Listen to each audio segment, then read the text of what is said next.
오늘 새벽도 기도의 자리에 나오신 성도님들을 환영하고 축복합니다. 사랑과 은혜가 풍성하신 하나님 아버지, 오늘도 저희에게 새로운 날을 허락하시며 하루의 첫 시간을 이렇게 하나님 앞에 나와 기도와 말씀으로 나아가게 하심에 감사드립니다. 하나님, 우리는 연약하여 날마다 하나님의 뜻대로 살아가지 못하며 그 십자가의 은혜로 살아가지 못함을 고백합니다. 항상 나의 뜻대로 살아가고 나의 삶의 주인이 내가 되기를 원하며 하나님의 말씀대로 살아가지 못함을 또한 고백합니다.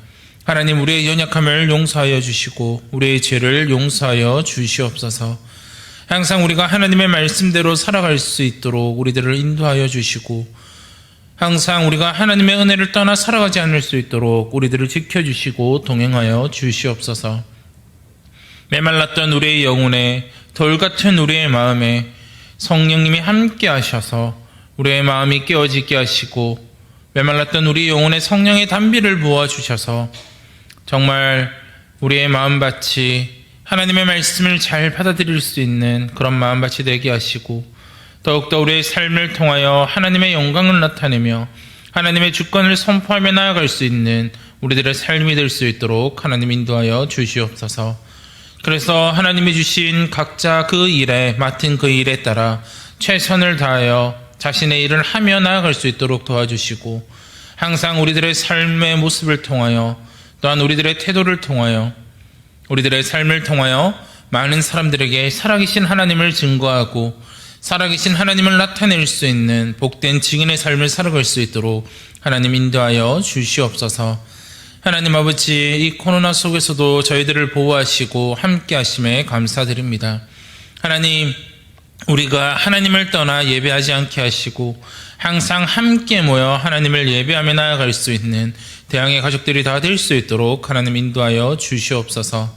또한 코로나로 인해 여러 가지 문제들로 인해 건강으로 인해 힘들어하고 있는 우리 성도들이 있습니다.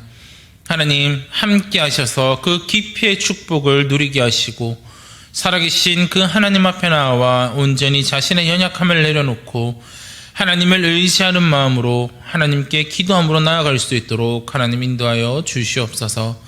그래서 전능하신 그 하나님을 바라보고 그 하나님이 주시는 그 깊이의 축복을 누리며 또한 하나님이 베풀어 주시는 그 은혜들을 경험하고 나아갈 수 있는 우리 대항의 가족들이 다 될 수 있도록 하나님 인도하여 주시옵소서. 하나님, 이제 다음 주에 있을 성령 부흥회와 또한 5월달에 있을 가족 전도 초청 주일을 하나님께서 함께 하셔서 이 모든 것을 진행함에 있어서 하나님의 뜻대로 이루어가게 하시고 또한 성령 부흥회를 통하여서 많은 우리 대항의 가족들이 함께 모여 예배함으로 하나님이 주시는 그 은혜들을 풍성히 누리며 나아갈 수 있는 귀한 시간이 될 수 있도록 하나님 인도하여 주시옵소서. 가정 초청 주일에는 하나님을 믿지 않았던 그 가족들이 다시 하나님을 떠났던 그 잃은 양들이 하나님 앞에 나와 하나님을 예배하고 가족들이 함께 하나님을 찬양할 수 있는 귀한 시간이 될 수 있도록 도와주셔서 그들의 마음을 하나님이 주장하시고 움직이사 교회에 나올 수 있도록 또한 하나님을 예배하는 그 자리를 사모할 수 있도록 하나님이 붙들어 주시고 인도하여 주시옵소서. 하나님 아버지, 오늘도 우리 성도들이 기도의 소원을 가지고 이 자리에 나왔습니다. 하나님, 기도의 소원을 들어주시고 하나님이 함께 하셔서 정말 이 모든 문제들 하나님이 아시오니 이것을 능히 이겨낼 수 있는 힘을 더하여 주시고 오늘 하루도 그 하나님께서 인도하시는 대로 하나님이 주시는 그 은혜대로 하루를 살아갈 수 있도록 하나님이 붙들어 주시옵소서. 이 모든 말씀 예수 그리스도 이름으로 기도드립니다. 아멘. 함께 말씀 보도록 하겠습니다. 사도행전 2장 37절에서 47절까지 말씀입니다. 사도행전 2장 37절에서 47절까지 말씀입니다. 찾으신 줄 알고 교독하도록 하겠습니다. 마지막 구절은 함께 봉독하도록 하겠습니다. 37절입니다. 그들이 이 말을 듣고 마음에 찔려 베드로와 다른 사도들에게 물어 이르되 형제들아, 우리가 어찌할꼬 하거늘 각 예수의 그리스도의 이름으로 세례를 받고 죄의 사함을 받으라. 그리하면 성령의 선물을 받으리니 이 약속은 너희와 너희 자녀와 모든 먼데 사람 곧 우리 주 하나님이 얼마든지 부르시는 자들에게 하신 것이라 하고 또 여러 말로 확증하며 권하여 이르되 너희가 이 패역한 세대에서 구원을 받으리라 하니 그 말을 받은 사람들은 세례를 받음에 이 날의 신도의 수가 3,000이나 더하더라. 그들이 가르침을 받아 서로 교도하고 떡을 떼며 오로지 기도하기를 힘쓰니라. 사람마다 두려워하는데 사도들로 말미암아 기사와 표적이 많이 나타나니 있는 사람이 다 함께 있어 모든 물건을 서로 통용하고 또 재산과 소유를 팔아 각 사람의 필요를 따라 나눠주며 날마다 마음을 같이하여 성전에 모이기를 힘쓰고 집에서 떡을 떼며 기쁨과 순전한 마음으로 음식을 먹고 같이 읽겠습니다. 하나님을 찬미하며 또 온 백성에게 칭송을 받으니 주께서 구원받는 사람을 날마다 더하게 하시니라. 아멘. 성령의 공동체, 성령의 공동체라는 제목으로 함께 말씀을 나누고자 합니다. 우리가 복음을 증거하는 데 있어서 우리를 도우시는 분은 바로 성령 하나님이십니다. 오늘 말씀에도 보면 베드로가 유대인들을 설교할 때 성령 하나님께서 베드로와 함께 하심을 볼 수 있습니다. 성령님께서 그들의 마음을 여셨기 때문에 복음을 들었던 사람들이 베드로의 말씀을 듣고 회개하며 세례를 받았던 것입니다. 이렇게 개인이나 교회의 믿음에 성령님의 도우심은 필수적이라고 말할 수 있습니다. 그렇다면 성령님께서는 어떻게 개인과 교회의 믿음에 역사하고 계시는 걸까요? 먼저 첫 번째로는 그리스도를 영접하는 자에게 성령 하나님께서 임하고 계십니다. 베드로의 설교는 유대인들의 마음을 찔렀습니다. 그래서 37절 말씀에 보시면 그들이 이 말을 듣고 마음에 찔려 베드로와 다른 사도들에게 물어 이르되 형제들아 우리가 어찌할꼬 하거늘이라고 말하고 있습니다.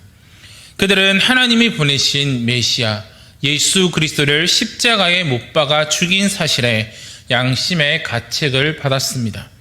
그래서 베드로와 제자들에게 자신들이 구원을 받기 위해 무엇을 어떻게 해야 하는지를 그들에게 물었습니다. 인간 스스로는 구원을 받을 수 없습니다. 베드로가 그들에게 먼저 회개할 것을 요청합니다. 38절에 보시면 베드로가 이르되 너희가 회개하여 각각 예수 그리스도의 이름으로 세례를 받고 죄의 사함을 받으라. 그리하면 성령의 선물을 받으리니 라고 이야기를 하고 있습니다. 구원으로 가는 길은 자신의 죄와 죄악된 삶에서 온전히 돌이키는 것입니다. 그렇기에 예수님께서도 회개하는 자에게 천국의 소망이 있음을 마태복음 4장 17절에서 말씀하십니다. 이때부터 예수께서 비로소 전파하여 이르시되 회개하라 천국이 가까이 왔느니라 하시더라 라고 말씀하고 있습니다.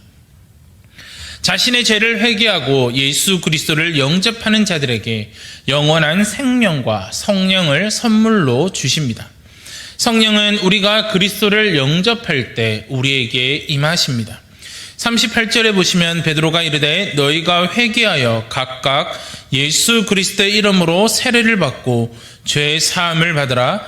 그리하면 성령의 선물을 받으리니 라고 말하고 있습니다. 이처럼 우리가 예수 그리스도를 믿으면 성령의 선물을 받습니다. 우리가 예수님을 영접할 때 성령님은 우리에게 역사하십니다. 그렇기에 우리 개인의 믿음에 있어서 성령님의 도우심을 구할 때는 우리가 먼저 예수 그리스도를 영접하고 우리가 죄와 죄악된 삶에서 돌이켜 다시 하나님의 자녀로 나아갈 때 우리가 그 예수 그리스도 앞에 우리의 죄를 자백하고 회개할 때 성령님이 우리에게 임하신다라는 사실입니다. 그리고 두 번째로는 성령님의 역사하심은 믿음의 공동체를 강하게 하십니다. 베드로는 유대인들에게 구원에 이르는 조언들을 아끼지 않았습니다. 40절 말씀을 보시면 또 여러 말로 확증하며 권하여 이르되 너희가 이 패역한 세대에서 구원을 받으라 하니라고 말하고 있습니다. 구원에 필요하다면 마땅히 깨우치고 경고할 수 있어야 합니다. 패역한 세대란 무엇입니까? 바로 하나님의 뜻에 어긋나 있는 세대를 패역한 세대라고 말하고 있습니다. 유대인들은 하나님이 보내신 메시아를 영접하기는커녕 그 메시아이신 예수 그리스도를 십자가에 못 박게 하였습니다. 그들은 하나님의 구원에서 너무나 떨어져 있었습니다. 그 패역한 세대가 구원을 얻는 길은 오직 예수 그리스도를 영접하는 길뿐입니다. 베드로는 유대인들에게 예수 그리스도를 믿고 영접하여 하나님의 구원을 얻으라고 촉구하고 있습니다. 성령님이 베드로의 설교를 통해 그들에게 강력하게 역사하셨고 그날에 세례를 받고 하나님께로 돌아온 자가 예수 그리스도를 메시아로 영접한 자가 3,000명이 되었습니다. 41절 보시면 그 말을 받은 사람들은 세례를 받음에 이날의 신도의 수가 3,000이나 더하더라 라고 이야기를 하고 있습니다. 또한 이들은 거기서 끝이는 것이 아니라 사도들의 가르침을 통해 더욱 그리스도의 제자로 나아갔습니다. 42절 말씀을 보시면 그들이 사도의 가르침을 받아 서로 교제하고 떡을 떼며 오로지 기도하기를 힘쓰니라 라고 말하고 있습니다. 하나님의 온전한 뜻을 알기 위해 더욱더 하나님의 말씀을 가까이 하고 우리는 배워야 합니다. 또한 이들은 사랑의 교제와 기도에도 열심이었습니다. 이렇게 초대교회는 말씀과 기도가 뜨거운 공동체였습니다. 이렇게 성령님은 교회를 통해 또한 교회와 말씀과 기도를 강하게 하십니다. 이렇게 우리가 믿음의 공동체로 모였을 때 성령 하나님은 그 공동체를 강하게 하여 주신다라는 사실입니다. 그렇게 우리는 제자 훈련을 하고 그렇게 우리는 성도의 교제가 이루어지고 있다라는 사실을 잊지 마시기를 바랍니다. 성령 하나님이 우리 교회에 역사하시는 가장 큰 것은 바로 우리의 공동체를, 이 대형교회를 강하게 하신다라는 사실을 잊지 마시고 이 성령 하나님께서 날마다 우리와 함께 하시고 우리 교회와 함께 하신다라는 사실을 기억하시기를 바랍니다. 마지막으로 공동체를 하나 되게 하십니다. 성령님은 사도들을 통해 많은 기사와 표적들을 행하심으로 초대교회를 든든히 세워가셨습니다. 43절에 보시면 사람마다 두려워하는데 사도들로 말미암아 기사와 표적이 많이 나타나니라고 말씀하고 있습니다. 또한 성령님의 역사는 초대교회를 하나 되게 하였습니다. 44절 말씀을 보시면 믿는 사람들이 다 함께 있어 모든 물건을 서로 통용하고 라고 이야기합니다. 성령님을 통해 결속력이 강한 믿음의 공동체가 되었다라는 것입니다. 그들은 물질에 대한 인간적인 소유욕을 뛰어넘는 모습을 보여줍니다. 그래서 모든 물건을 각 사람의 필요에 따라 나누어 주었다라고 이야기합니다. 45절을 보시면 또 재산과 소유를 팔아 각 사람의 필요를 따라 나누어 주며 라고 이야기를 합니다. 이렇게 성령 하나님의 역사는 지나친 무력과 탐욕에서 인간을 자유롭게 합니다. 골로새서 3장 5절에 보시면 그러므로 땅에 있는 지체를 죽이라 곧 음란과 부정과 사욕과 악한 정욕과 탐심이니 탐심은 우상 숭배니라 라고 이야기를 하고 있습니다. 이처럼 복음은 세상의 온갖 탐심에서 우리를 벗어나게 합니다. 또한 그들은 날마다 성전에 모이기를 힘썼습니다. 46절 말씀을 보시면 날마다 마음을 같이하여 성전에 모이기를 힘쓰고 집에서 떡을 떼며 기쁨과 순전한 마음으로 음식을 먹고라고 이야기를 합니다. 건강한 믿음의 공동체는 모이기에 힘씁니다. 히브리서 10장 25절에 보시면 모이기를 패하는 어떤 사람들의 습관과 같이 하지 말고 오직 권하여 그날이 가까움을 볼수록 더욱 그러하자라고 이야기를 하고 있습니다. 믿음의 공동체가 병이 들면 모이기를 패합니다. 예배드리고 기도하기 위해 모이기를 꺼리는 것이 바로 병든 공동체라고 말할 수 있습니다. 그러나 건강한 공동체, 성령님이 함께 하시는 공동체는 성령이 차고 넘치는 은혜로 하나님을 향한 찬미가 충만했다라고 이야기를 합니다. 47절의 말씀을 보시면 하나님을 찬미하며 또 온 백성에게 칭송을 받으니 주께서 구원받는 사람을 날마다 더하게 하시니라라고 이야기를 합니다. 초대교회가 이렇게 할 수 있었던 이유가 무엇입니까? 그것은 바로 그들 안에 성령님의 은혜가 충만했기 때문입니다. 그렇기에 하나님을 향한 찬양이 자연스럽게 그 교회 안에서, 그들의 공동체 안에서 흘러나왔던 것입니다.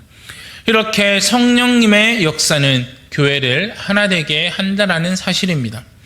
성령님은 구원받은 자들의 마음의 문을 열어주십니다. 한 사람이 예수님을 영접하고 구원을 얻는 데에는 성령님의 역사하심이 있습니다. 또한 성령님은 개인에게 역사하시고 끝나는 것이 아니라 믿음의 공동체를 하나 되게 하십니다. 건강한 믿음의 공동체는 하나가 되는 공동체입니다. 그렇기에 우리 교회 또한 성령님의 역사하심을 통해 하나가 되는 공동체를 세워 나아가기를 간절히 바라야 할 것입니다. 우리가 건강한 공동체라고 이야기를 할 수 있는 것은 서로 하나가 되며, 또한 이 공동체를 강하게 하실 때 우리가 건강한 공동체라는 것을 알 수 있습니다. 그렇기에 우리는 날마다 우리 이 교회 안에서 성령 하나님의 은혜가, 또한 그 하나님을 향한 찬양이 날마다 흘러나올 수 있는 것이 바로 믿음의 공동체이고 건강한 공동체임을 잊지 마시고, 이렇게 성령님의 역사하심을 통해 하나가 되는 공동체, 건강한 공동체를 세워나가시는 저와 우리 성도님들이 되시기를 바랍니다. 함께 기도하도록 하겠습니다. 하나님 아버지 감사드립니다. 하나님, 우리가 또한 오늘도 하나님의 말씀에 대해서 나누었습니다. 하나님, 베드로가 그 많은 유대인들에게 복음을 전할 때 성령님이 함께 하심으로 그들이 예수 그리스도를 영접하였고, 또한 그들이 3,000명이나 되는 회개를 하는 것을 보게 됩니다. 하나님, 성령 하나님의 역사는 우리 개인에게 이루어지고 있음을 볼 수 있습니다. 우리가 회개하고 하나님께 나아갈 때, 우리가 예수 그리스도를 나의 주라고 영접할 때, 그때 성령님의 역사가 임하심을 우리가 보게 됩니다. 하나님, 그러나 이 성령님의 역사는 개인에게만 이루어지는 것이 아니라 공동체에도 이루어지고 있는 것을 보게 됩니다. 하나님, 성령님의 역사는 공동체를 강하게 하고 성령 하나님의 역사는 공동체를 하나 되게 한다는 사실을 잊지 않을 수 있도록 우리들의 마음에 새겨 주시옵소서. 그래서 날마다 우리가 간절히 기도하며 나아갈 때 우리 이 대양의 공동체가 성령 하나님의 역사하심으로 말미암아 더욱 강한 교회가 될 수 있도록, 더욱 성령 하나님의 역사하심으로 말미암아 하나가 되는 공동체가 될 수 있도록 기도하며 나아갈 수 있도록 우리들을 붙들어 주시옵소서. 그래서 이 공동체에서 항상 하나님을 찬양하는 소리가 끊기지 않게 하시고, 항상 하나가 되어 서로 돌아보고 서로 사랑함으로 나아갈 수 있는 귀한 공동체가 될 수 있도록 하나님 인도하여 주시옵소서. 그래서 정말 하나님이 보시기에 아름다운 교회, 더욱더 같이 한 마음을 품고 같은 곳을 바라보며 나아갈 수 있는 그런 대한교회가 될 수 있도록 하나님이 인도하시고 하나님 붙들어 주시옵소서. 이 모든 말씀 예수 그리스도 이름으로 기도드립니다. 아멘. 하늘에 계신 우리 아버지여, 이름이 거룩히 여김을 받으시오며 나라가 임하시오며 뜻이 하늘에서 이루어진 것 같이 땅에서도 이루어지이다. 오늘 우리에게 일용할 양식을 주시옵고, 우리가 우리에게 죄 지은 자를 사하여 준 것 같이 우리 죄를 사하여 주시옵고, 우리를 시험에 들게 하지 마시옵고, 다만 악에서 구하시옵소서. 나라와 권세와 영광이 아버지께 영원히 있사옵나이다. 아멘.